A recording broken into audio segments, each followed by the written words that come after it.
Over the course of my channel, I've shown you some snippets in terms of some case studies of successes that I've had when it comes to organic SEO.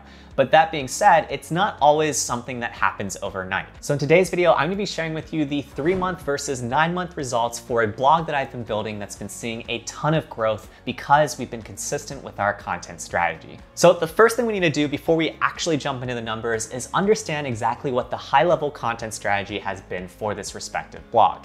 In this situation, I've been releasing 2 to 3 pieces of content every week or so for the last 9 months. That being said, there was a lull in between the months of January through March where we took a little bit of a break and had some writer turnover. However, ever since July 1st of last year, we've been releasing 2 to 3 pieces of content consistently targeting long tail keywords that we found on SEMrush as well as using Ahrefs. If you need tutorials on exactly how you can conduct that sort of keyword analysis, check out my other videos on my channel. So what we've done is we've built up a core team of freelance content writers who essentially tackle these long tail phrases that people are searching for in our respective niche. And then what we'll do is we'll try to snatch up as many of those people also ask phrases as well as snippets that might be out there. And here are the results for that effort. In one of my previous videos, I actually dug into the actual number of leads that we've generated from this respective blog. However, what I want to talk about is just in general, the actual impressions we're getting from Google Search Console. So what you'll see here is my first 3 months in building this respective blog.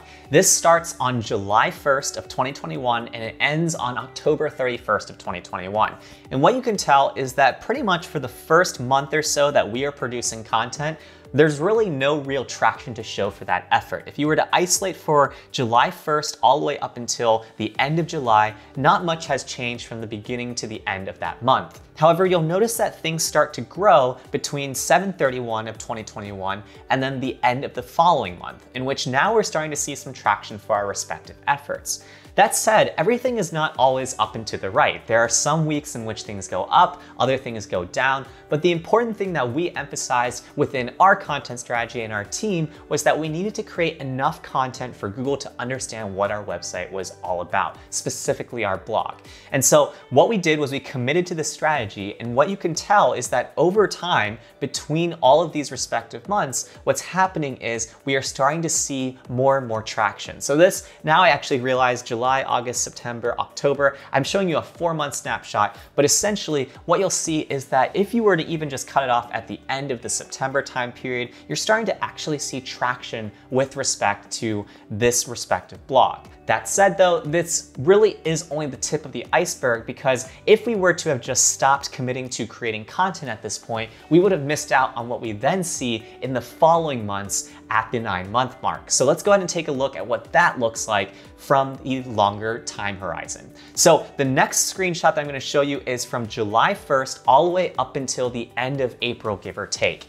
And what you can tell is that things have really exploded since the last screenshot. But what you'll see is that in this particular screenshot, if we were to have stopped it at where we had looked, which is the end of October, we would be right here when actually we've gone ahead and probably at this point 5x or 6x'd the impressions as well as click-throughs because we've been consistent with our content strategy. So you may be wondering, what exactly is the lesson that I'm trying to show you guys from this? Well, it's the important takeaway, which is SEO takes time, especially organic SEO. This is something that I have repeatedly done over and over through the last decade, and I can tell you that it only happens when you play the game long enough to actually have yourself a strong enough content base to have an authoritative site around your respective topic or niche. And this is exactly what's happening right now. These sorts of results have been accomplished with pretty much a 2 to 3 posts a week schedule, with the exception of a few months in the beginning of this year where we actually had so much writer turnover that we had to restaff people and we weren't actually releasing regular content then. But what you'll notice is that all of that content that we started building in the first 5 or 6 months were enough that they started to age really well and give us more impressions and clicks. But just to really put this into perspective, I've gone ahead and calculated some of the changes in terms of the numbers between the end of the 4-month mark and then the 9-month mark. So let's go ahead and take a look at that. Before we dig into the hard numbers of what we saw at the end of month 4 versus the end of month 9, if you're getting value out of this video, hit that like button below to help other people find this video too. So if you were just to compare the end of the first 4 months results versus the end of the 9 months results, you'll see a drastic difference in which by the end of our our 4th month, we had around 3,000 clicks to our website. However, since that time period, we've had close to 62,000 clicks. That means that we've essentially added around 59,000 clicks to our website in that time period from the end of the 4th month and the 9th month. Furthermore, if you were to look at the impressions, what you'll see is that by the end of month 4, we had about 117,000 impressions. And now that has completely blown itself out of the water, where we now have had 2.41 million impressions. And then what we've also seen is that our average position has moved up. What started as 17.9 at the end of month 4 is now around 11.2 and continues to climb. So again, this just puts into perspective the importance of waiting a good amount of time and putting enough content investment into your overall website in order to see whether or not the organic strategy is going to pay off. If we were to have just given up at the end of month 1 or even month 2, we wouldn't have been able to see these results 7 months later.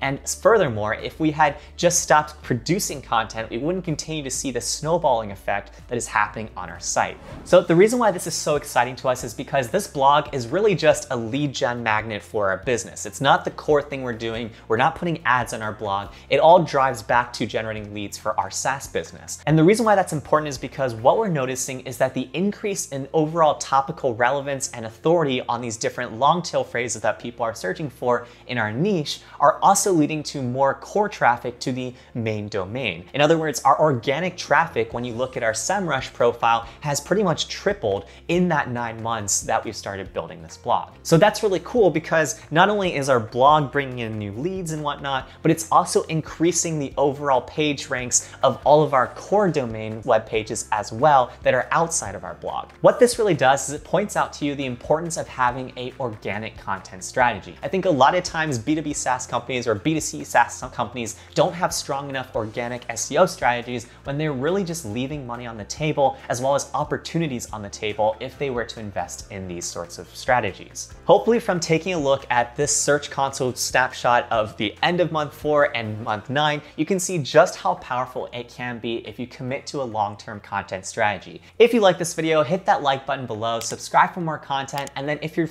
trying to figure out ways to actually start forming your content strategy, check out my video over here where I cover how exactly you can do that.